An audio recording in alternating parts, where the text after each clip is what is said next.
Muy buenas. Bienvenidos a EduAction, su podcast de educación a todo nivel. Hoy tenemos un gran invitado. Él es Alan Rivera Prieto, periodista, activista político. Bienvenido, Alan. ¿Cómo estás? Carlos, muchas gracias. Gracias por invitarme. Yo feliz de estar aquí. Me encanta participar en todo lo que sea conversar, entrevistas. Buenísimo. Sí. Pues aquí con este libro tan maravilloso que tengo el honor de que me regalaron, Ilegales, escrito por el gran Alan Rivera Prieto. Cuéntame, ¿de qué se trata el libro? Bueno, el libro, como ves, y lo voy a mostrar aquí en pantalla para mostrar el detalle, es está entre comillas la palabra ilegales, ¿no? Es una perspectiva enfocada en el tema económico. No es un libro de economía, pero trae el tema de la inmigración al ámbito que realmente pertenece, que es al de la economía. Entonces el libro es un esfuerzo por sacar de la estigmatización la inmigración en Estados Unidos sobre todo y llevarla al plano de la realidad. Cuando yo llegué aquí, eso está escrito desde el prefacio, a mí me sorprendió que un país de inmigrantes esté tan mal organizado en lo que es su sistema inmigratorio. Dije, ¿cómo puede ser posible que un país de inmigrantes, las leyes inmigratorias estén tan mal hechas, esté tan mal enfocado todo? Tú sabes que hay dos tradiciones en el derecho, ¿no? La tradición romano-germánica, que dice que la ley genera la costumbre de las sociedades, ¿no? Y la tradición del common law, que es la tradición que se usa en Inglaterra y aquí en Estados Unidos, que es que la costumbre de las gentes genera las normas. Sin embargo, en el ámbito legal, y este es un capítulo entero que yo trato ahí, aquí en Estados Unidos la ley pretende generar un comportamiento en términos del flujo inmigratorio, cuando en realidad quien maneja el flujo inmigratorio, pese a las leyes, pese a la politización del tema, pese a que tanto demócratas como republicanos utilizan políticamente el tema para beneficiarse electoralmente, es la ley de la oferta y la demanda en el mercado laboral la que regula la inmigración, sea esta autorizada o no autorizada. Entonces el libro trata de eso.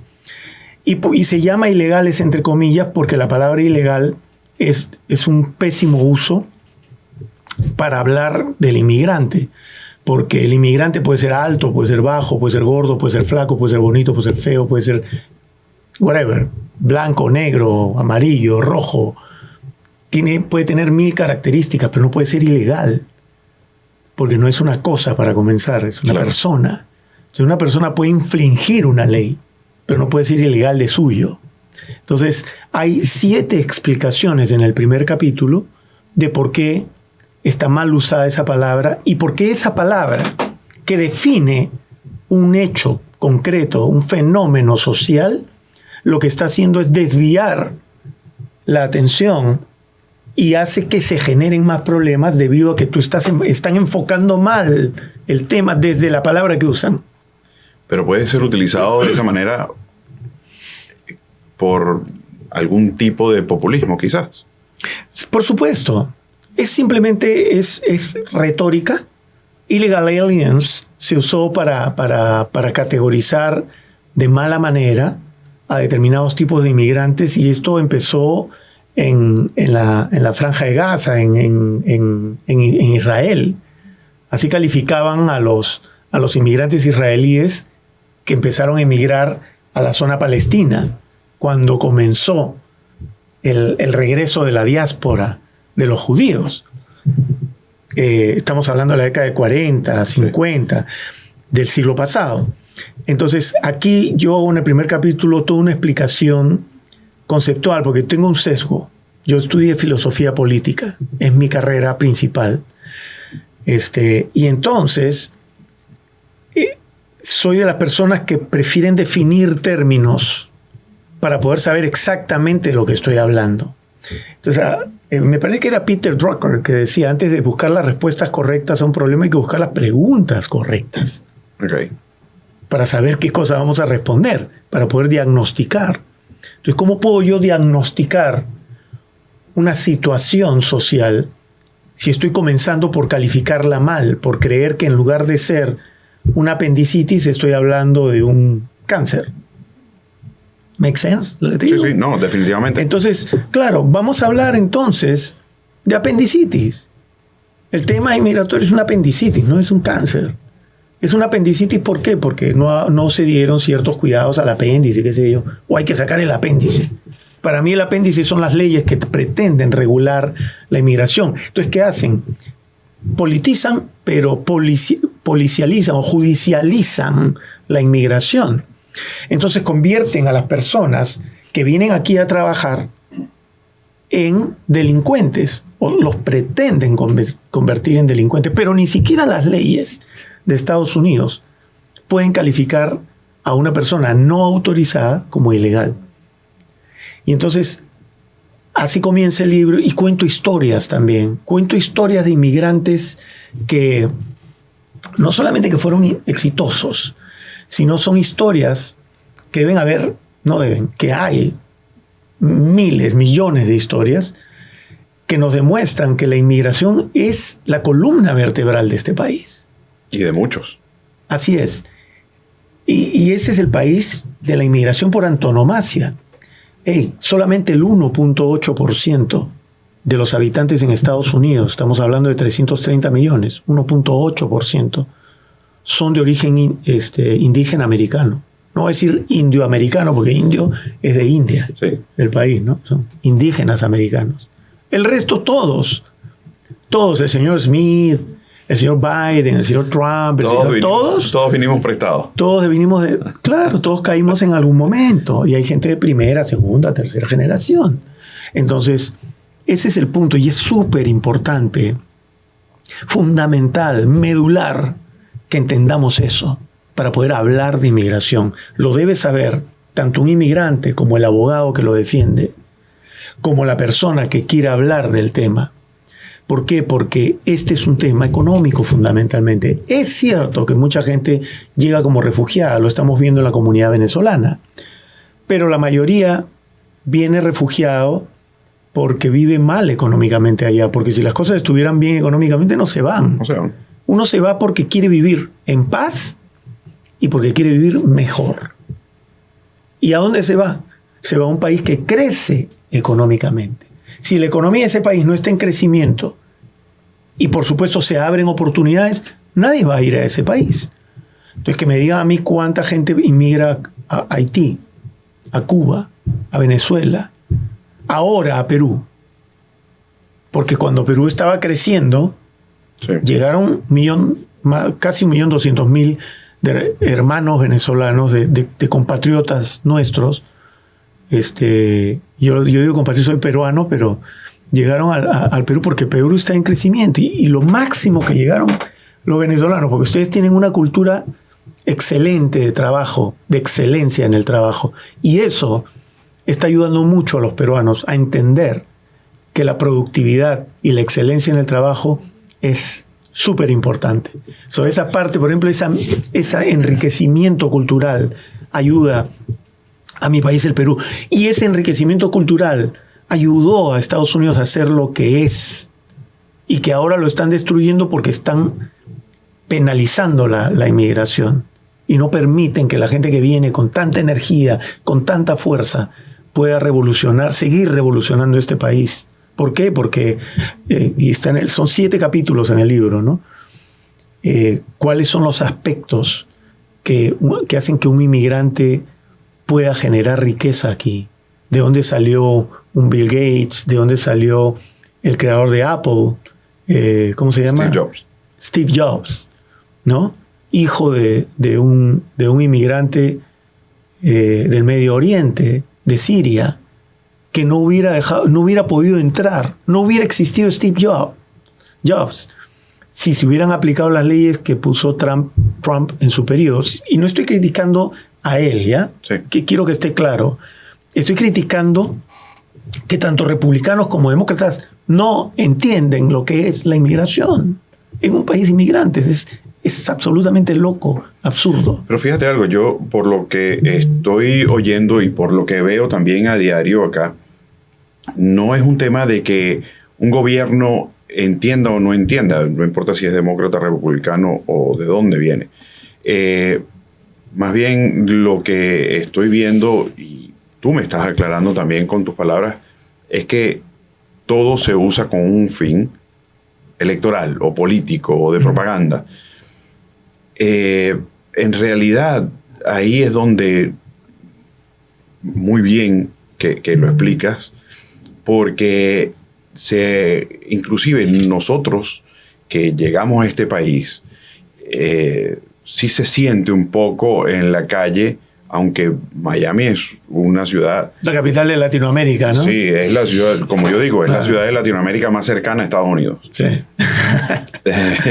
Inclusive yo creo que ni se oye hablar inglés normalmente en la calle. Sí. Pero sí se siente ese tema de que aquí viven los americanos, los de Estados Unidos, y los demás sí son inmigrantes. Sí, como estamos como medio invadiendo la cosa, ¿no? Exactamente. Sí, sí. Y resulta que Estados Unidos, como tú bien lo explicabas, está construido a base de inmigrantes. Sí, pero ese es un fenómeno que ocurrió y lo trato, me parece, déjame ver aquí, no me acuerdo en qué capítulo trato eso de los inmigrantes, porque acá llegaron primero los ingleses y luego vinieron los irlandeses y los ingleses discriminaban a los irlandeses.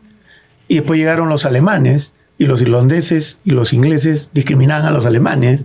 Y después llegaron los polacos y todos los que ya habían estado aquí antes discriminaban a los polacos. Y después los italianos y discriminaban a los italianos. Y al que llega nuevo lo discriminan porque es parte de una reacción humana que es comprensible. Claro, que es natural. Está invadiendo su territorio, su casa. Claro. Pero también Estados Unidos, cuando llegan los ingleses vinieron para acá para construir su hogar, para quedarse. Esto era donde se iban a asentar. Claro. El español en Latinoamérica llegó como visitante, por llamarlo de alguna manera. Y se fue quedando. Fue otro tipo de inmigración, claro. Se fue quedando, sí. Pero su pensamiento nunca fue: yo me voy a establecer y me voy a quedar acá. Aparte, no eliminaron a toda la cultura indígena como se hizo aquí. Aquí hicieron unas matanzas horribles, eso también está en el libro. Yo tengo varios cuadros aquí, hechos por mí mismo, en base a la historia, a las estadísticas que he investigado en este país, tanto en las bibliotecas públicas como en la Biblioteca del Congreso.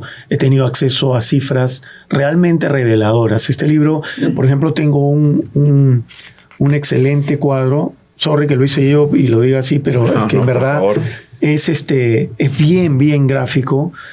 Las masacres de indígenas americanos después de la llegada de los europeos, ¿no? O sea, cómo fueron eliminando a la población indígena americana y lo que significó eso, ¿no?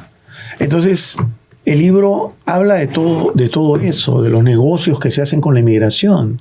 Sabes que hay más de $5,000 millones que se invierten anualmente en la frontera norte. Perdón, en la frontera sur, con México, ¿no? Y hay hasta eventos que se hacen de seguridad en la frontera. O sea, y hay un montón de vendors y tal, y tiene muchos años ese evento anual. Y va muchísima gente y hay millones de dólares jugando ahí. O sea, eso es un negocio también. Las cárceles donde ponen a los inmigrantes detenidos son un negocio, porque esas cárceles son privadas. Entonces, todo esto está tratado aquí. Y bueno, ahí tengo un aperitivo al final, que es es una adenda, donde hablo de Donald Trump, ¿no? Cómo llegó a donde llegó, quién era su abuelo, quién fue su padre, cómo llegaron aquí los Trump, no con ánimo, como digo, de ir en contra de Donald Trump, sino como ejemplo. Que tiene como ejemplo, tiene sus pros y sus contras. Claro. ¿Ya? Todos estamos igual. Igual que, o sea, Biden. Un poquito más. Y te voy a decir una cosa. Un poquito menos de dinero que Trump. Pero, yo no soy ni republicano ni demócrata, soy realmente un inmigrante latinoamericano aquí que admira este país y lo quiere y le agradece su acogida. Siempre estaré agradecido. Y me parece que los demócratas están llevando esto a un extremo inaceptable, porque Estados Unidos se ha convertido en un país de libertinaje puro. O sea, la libertad que había la han convertido en libertinaje y se está descomponiendo la sociedad. Pero ese es otro tema para otro podcast. Uh-huh. Mira, es que, como yo te comentaba antes de comenzar la entrevista, los venezolanos ahora, como digo yo, somos los nuevos chinos. Estamos en todas partes. Quizás lo que uno escucha con el tema de la inmigración en este país es los venezolanos, los cubanos, los nicaragüenses.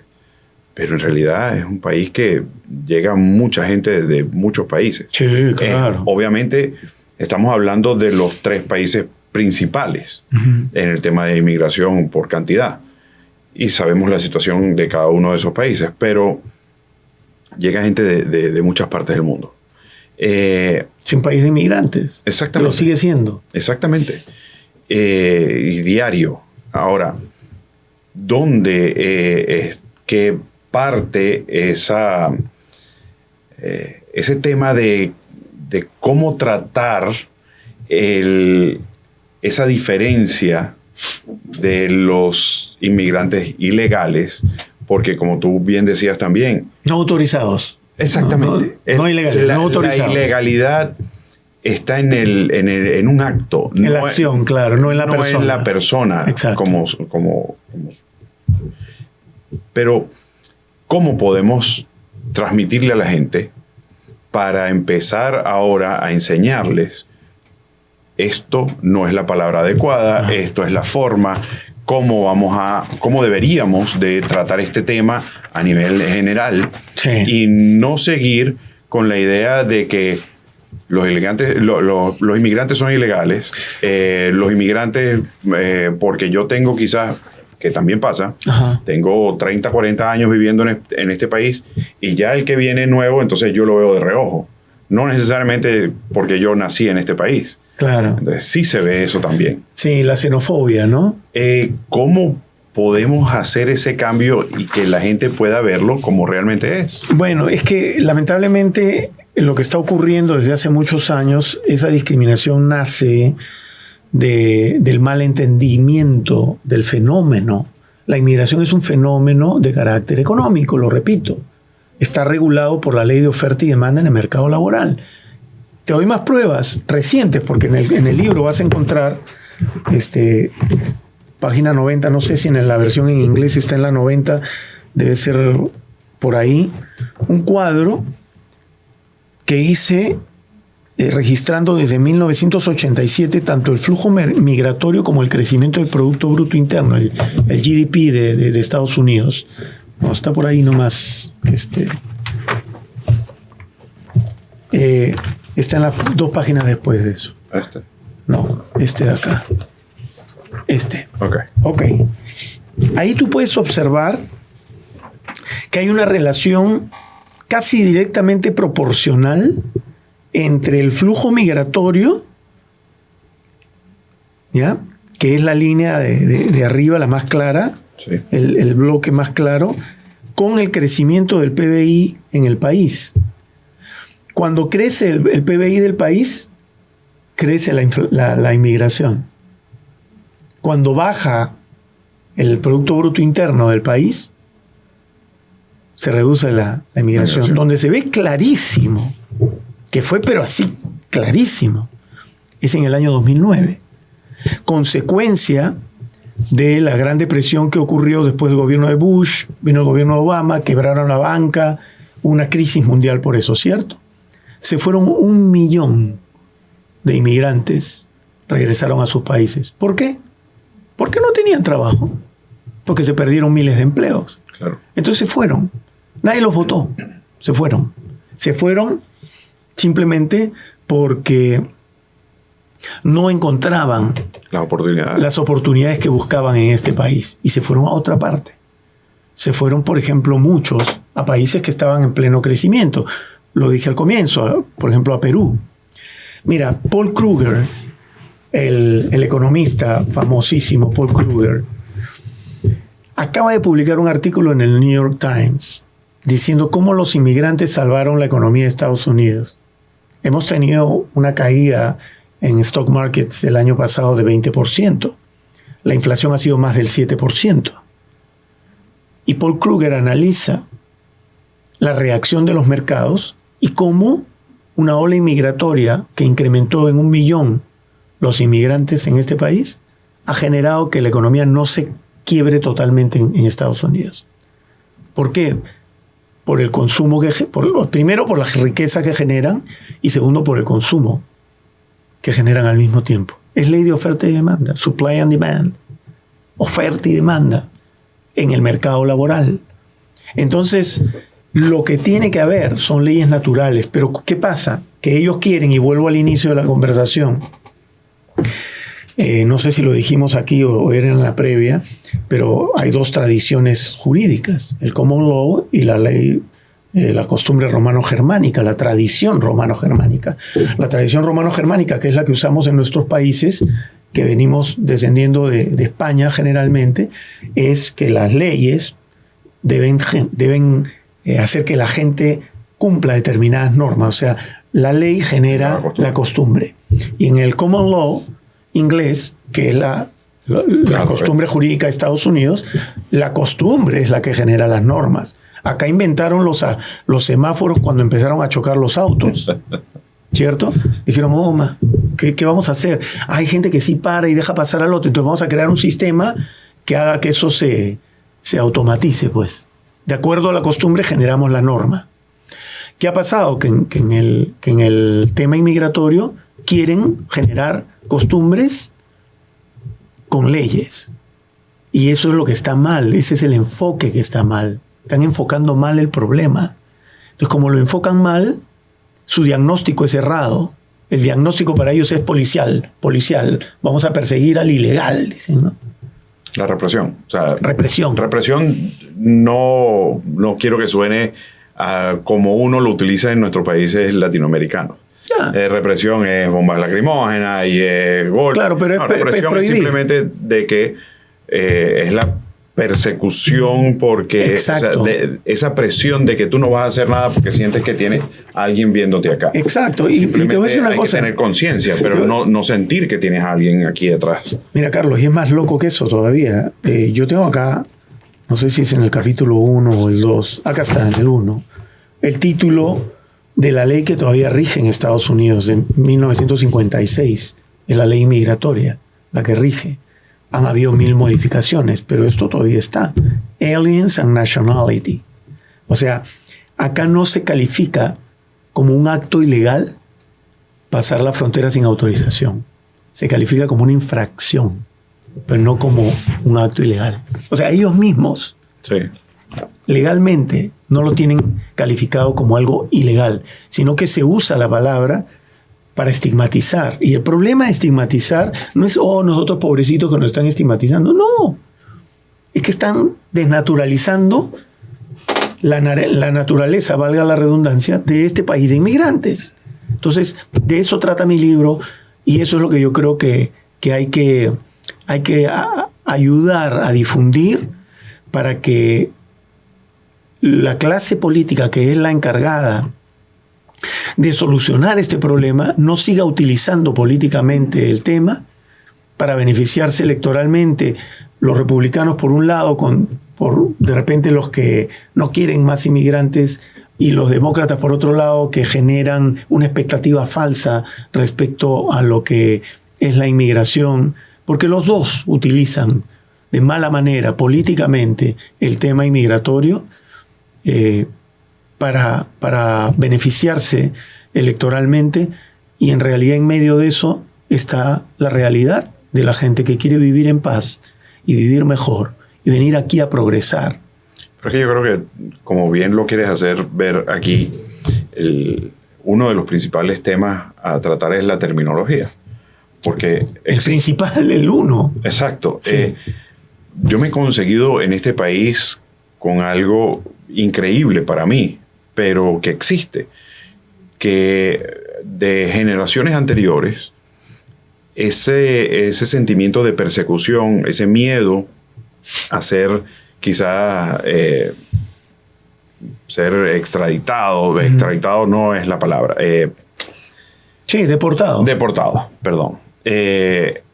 Inclusive hace que cuando tú tengas a tus hijos aquí en este país y nacen en este país o se están criando desde pequeños en este país, no quieres que hablen otro idioma. Sí.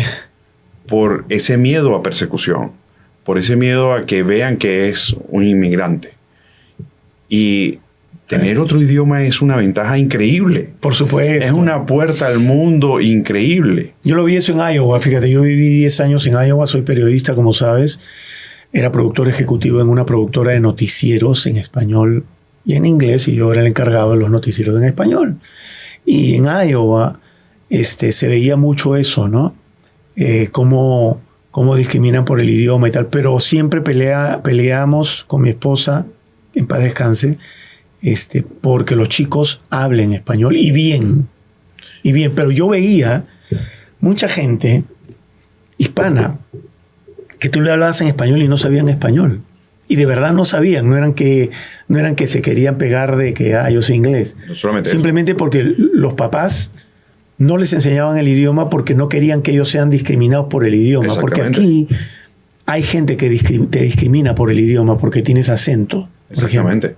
Pero lo que tú has dicho, ¿no? A ver, he visto gente, por decirte un nombre X, se llama Rafael Hernández. Ajá.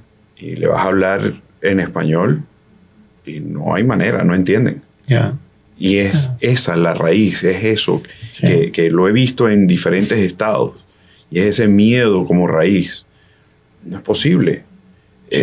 Miami uno no acá ve pasa menos. Pasa menos porque sí. Aquí es tan común que claro. Todo el mundo habla dos porque idiomas. Acá estamos en la patria, pues. Entonces nadie se pone con eso. Pero sí, en otros lados pasa, en California.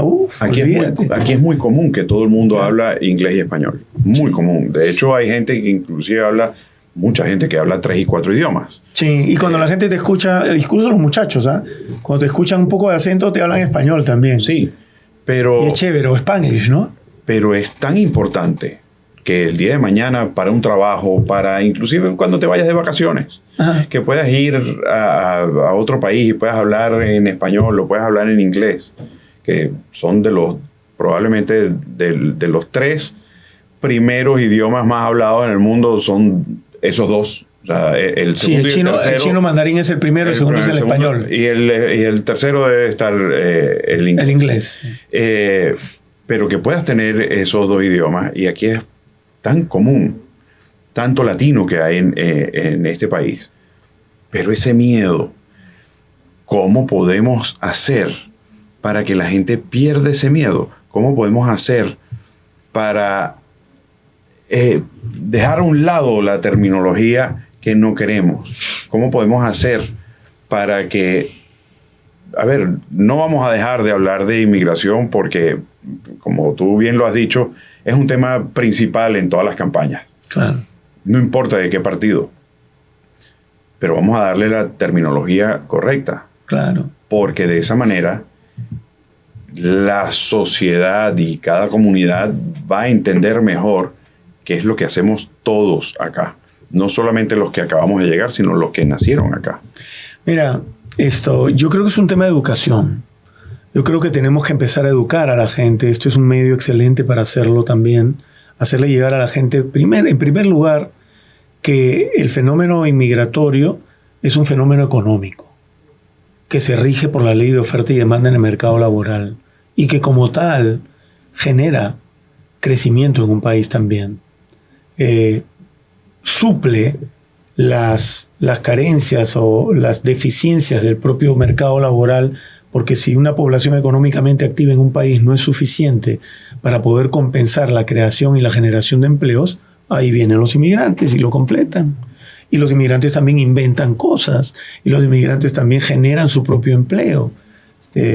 Aquí han nacido algo que no había en este país, que son la venta de comida en carros, en en trailers. El food truck. Eso lo inventaron los mexicanos, ¿no? A vender sus tacos así, y ahora pues hay food trucks de comida mexicana, de comida venezolana, de arepas, de ceviches, de todo, ¿no? ¿Por qué? Y los americanos también han adoptado eso. ¿Por qué? Porque es una forma de servir. Porque los negocios, ¿qué son? Son un servicio a la comunidad. Sí. Cualquier negocio es para servir. Yo escribo un libro para servir a los que tienen hambre de conocer, ¿no? Te estoy dando un servicio. Tú eres rector de una universidad. ¿Qué hacen ustedes? Educan, es un servicio. Hacer comida, vender comida también, vender ropa, vender lo que sea. Pero todos son factores de interrelación social. Entonces, ¿por qué vamos a penalizar cuando lo que se tiene que hacer es calcular los flujos migratorios, y eso se puede hacer por estadística, en base a lo que es el crecimiento? ¿Cuál es la relación entre el crecimiento del Producto Bruto Interno de un país y el aumento de su flujo migratorio? Punto. Se acabó. Tienes decenas de años para poder hacer una estadística y poder calcular. Pero si tú lo que quieres es simplemente, no, estos inmigrantes no me entran porque son muy oscuros, ¿no? O porque son de acá, o porque no me hablan bien el idioma, y te empiezas a poner reglas. ¿Qué importa si una persona no habla inglés, por último? Si puede venir a vender arepas acá en un camión y va a satisfacer el hambre de mucha gente. La mía, por ejemplo. ¿No? Por ejemplo, o sea, ¿te das cuenta? No tiene que ver eso. Eso es discriminación. No, mira, a mí una de las cosas también que me impactó, pero me gustó al mismo tiempo, la última vez que estuve en Washington D.C., entonces, es la capital del país, el poder. Y político. Y estoy en el metro y oigo en el parlante que dan las instrucciones en inglés y luego en español. Eso me pareció increíble. Qué chévere, ¿no? Sí, buenísimo.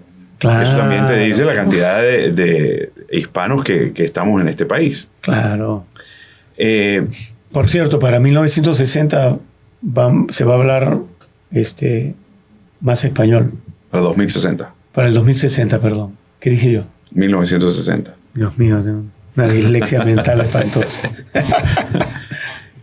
Es que eso es riqueza. Realmente claro. hay riqueza cultural. Hasta para el idioma. Yo hice un ensayo donde hablé sobre el español americano. ¿Por qué? Porque yo viví muchos años en California y los muchachos ahí, hispanos, hablaban un idioma que no es ni español ni inglés, hablaban Spanglish. Pero un Spanglish no como el que hablan aquí, ¿eh? O sea, era un ingleñol más que Spanglish. Mía. Un ingleñol. O sea, al comienzo te choca cuando recién llegas porque tú hablas tu español perfecto y no quieres que nadie lo hable mal, ¿no? Pero después te das cuenta que ellos se comunican así. Yo te hablo de los editores que estaban ahí y entonces, hey, bro, do you know that thing about this? And then, yo no sé, man. ¿Me entiendes? O sea, te hablaban mezclado. Y también en un lugar donde a veces hago algunos trabajos, hay gente que son cubanos americanos, hablan perfecto el inglés, pero te ponen cosas en español en medio de la conversación. Y palabras inventadas. También. Aquí, en esta ciudad, una de las palabras que me taladra el oído es el liqueo. El liqueo, claro, está liqueando. Está liqueando. Cuando, claro, tienes una gotera en algún sitio, no es una gotera, es un liqueo. Bueno, y eso que no ha sido una guatería. Yo he ido a una guatería en California, ¿no? En California hay una guatería donde venden agua. Es una guatería. Te lo juro, ¿eh? O sea, con foto y todo. No la tengo aquí la foto, pero te la voy a mandar. Entonces sí, pero ¿sabes qué? Eso es una riqueza del idioma. Mira, ¿cómo se generó los idiomas? ¿Cómo se generan los idiomas? Cambian con el tiempo. Entonces se va a generar un idioma que no va a ser ni inglés ni español. Va a ser un Spanglish o un ingleñol, pero se va a hablar mezclado. ¿Por qué? Porque la finalidad del lenguaje es comunicar. Hay fusión de culturas. Exacto, exacto. Hay mucho. Entonces, eso es riqueza también. Porque, claro, si tú traes a un inglés aquí y escucha a un americano hablar, Primero el infarto. le va a dar medio infarto, le va a decir, wow, ¿qué es esta gentuza que no hablan el inglés, ¿no? Y ni hablar después cuando empecemos con el ingleñol. Claro, entonces a nosotros nos choca también, pero es parte de las transformaciones sociales. Tenemos que ser open mind. El mundo es ancho y ajeno, como decía el poeta, ¿no? Lo único constante es que hay cambio. Exacto. Entonces nosotros debemos aprender a acostumbrarnos al cambio y debemos educar. Entonces, yo estoy dispuesto, si encuentro quién ayude a esto, por ejemplo, vámonos a Washington, vámonos al Capitolio y le damos libros a los congresistas. Les regalamos un libro a cada uno. Se lo entregamos de la mano. ¿Por qué no hacemos eso? Y le decimos, señor, lea un poco, entérese un poco cuál es el real punto sobre el cual nos tenemos que parar, hagamos un buen diagnóstico, porque cuando hagamos un buen diagnóstico, podremos dar una buena terapia para resolver la enfermedad. Pero es que también aquí hay un tema del cual no se habla mucho en la formación económica, por dar un ejemplo. Tú hablas de que es un tema económico. Sí. Pero la inmigración sí lo es, definitivamente lo es. Yeah. De hecho, la causa es económica. Yeah. Pero en economía, cuando estás formando, no se habla realmente de la inmigración. Se habla como consecuencia, como la consecuencia que trae la inmigración a un país. O esto fue causado por bueno, entonces, la inmigración. Pero entonces no, que hablen bien también. Pero mira, no la raíz. Yo te explico aquí con estadísticas cómo es que los inmigrantes no autorizados, acá está, página 99 en el libro en español, me parece que es la 101 en el libro en inglés, impuestos estatales y locales de inmigrantes no autorizados, mal llamados indocumentados también, porque todos tenemos documentos, y proyección de su contribución si recibieran la autorización para estar en los Estados Unidos. O sea, actualmente pagan una cantidad en Alabama. Bueno, esto es un cuadro que hice en el año 2017, yo sigo con el 1900. En el 2017, que fue cuando publiqué el libro, y vamos a poner el ejemplo de Alabama, ¿no? 63.783.000. Lo que pagaría como inmigrante autorizado, o sea, si los inmigrantes no autorizados de Alabama hubieran pagado 81.984.000. ¿Cuánto más hubieran pagado de impuestos? 18.201.000 más. Ahora, ¿por qué porcentualmente, y esa es otra demostración que hago en el libro, los inmigrantes no autorizados pagan más? Porque aunque tengan un ITIN number, que tú sabes que es algo que creó el IRS para cobrar impuestos, sí, así seas o no autorizado, el inmigrante que tiene un ITIN number no recibe un tax back.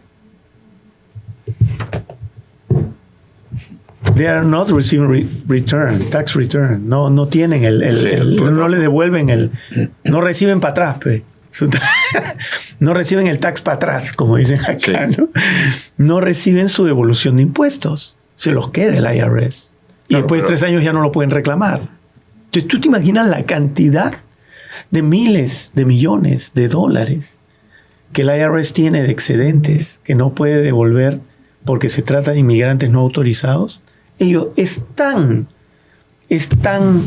organizada la inmigración no autorizada que el propio gobierno inventó un sistema para contabilizarlos, que es el ITIN number. Porque acá todo inmigrante que no es autorizado y que sabe que en algún momento puede haber una amnistía, saca al toque un ITIN number. Sí, claro. ¿Por qué? Porque sabe que va a decir, mira, yo pagué impuestos, ¿no? Y a ver. Sí, que de la única manera que lo va a afectar es positivo. Y vamos al comienzo. Te voy a leer una cita del inicio, ¿no?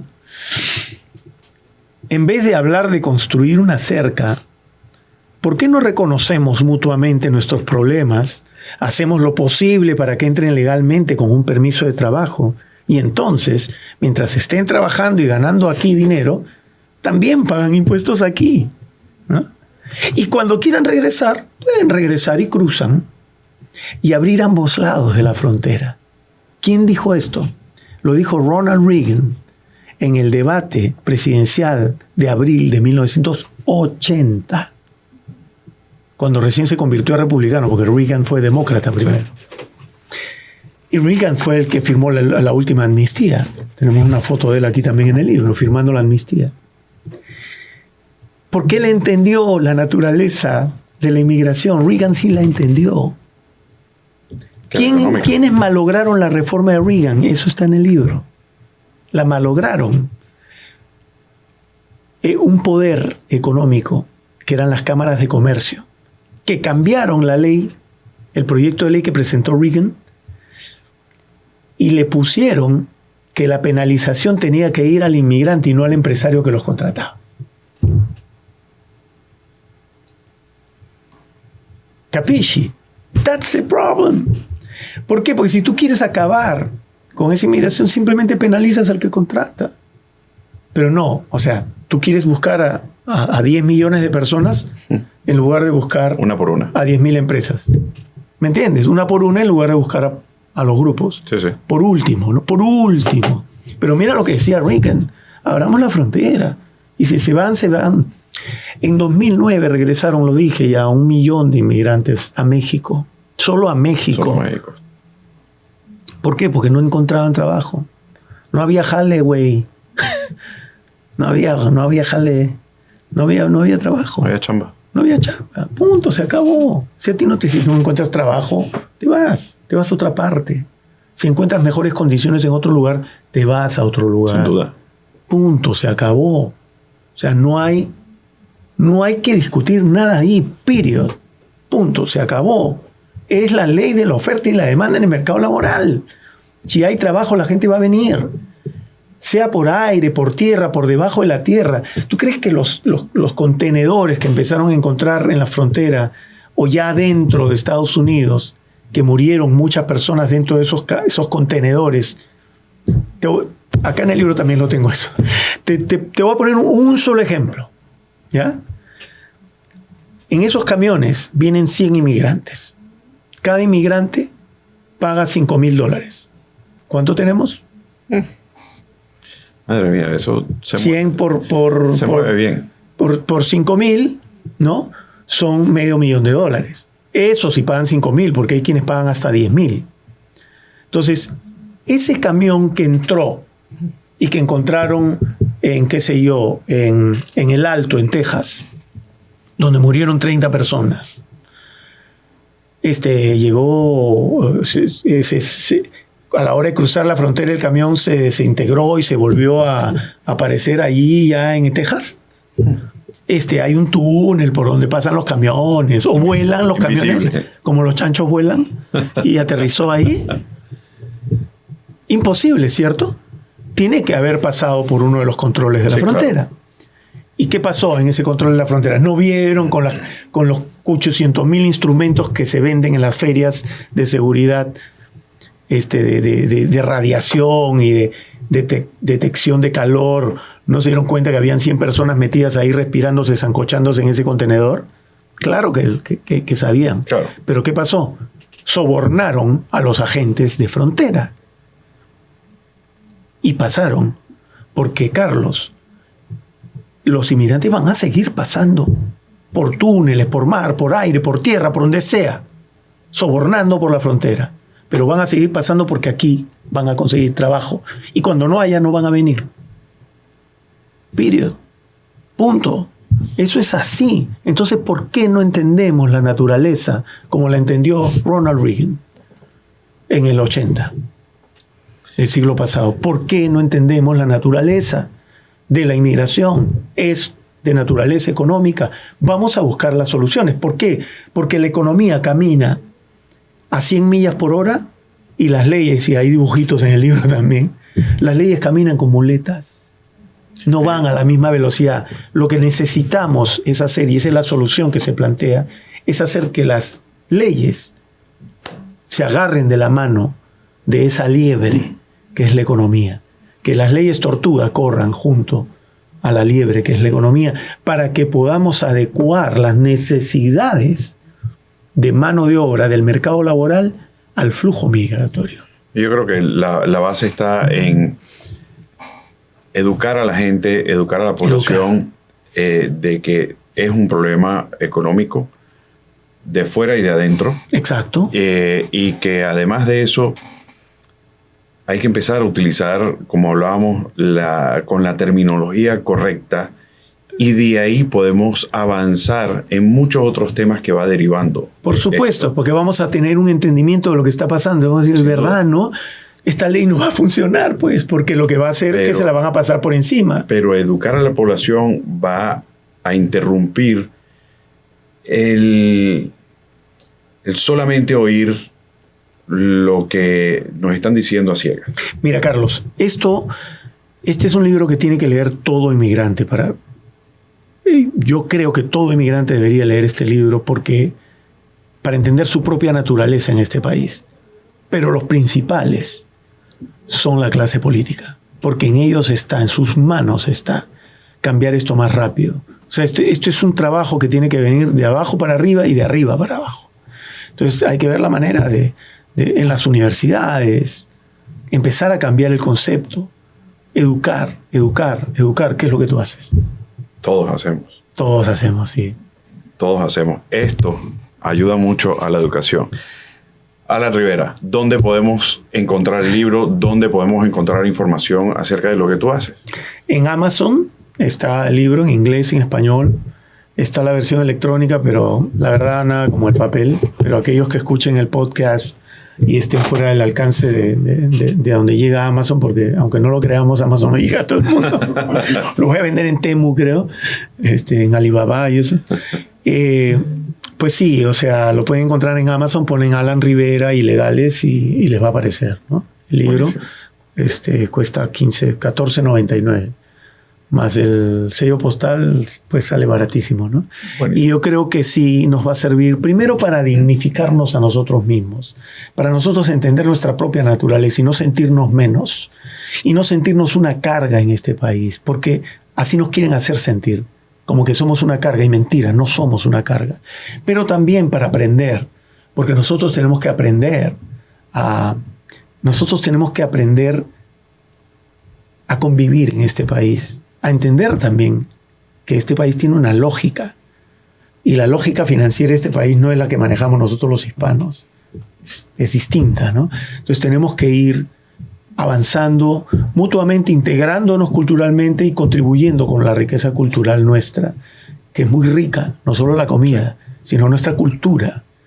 Y eso podemos seguir haciendo de este país un país inmenso, grande, bello, acogedor, hermoso, potencia mundial, que siga siendo potencia mundial, donde haya libertad, pero no libertinaje. Y parte de ese trabajo educativo nos corresponde a nosotros. Así es. Como tú bien has dicho. Gracias, Alan. Esto es gran trabajo para educar a la gente en la vida diaria.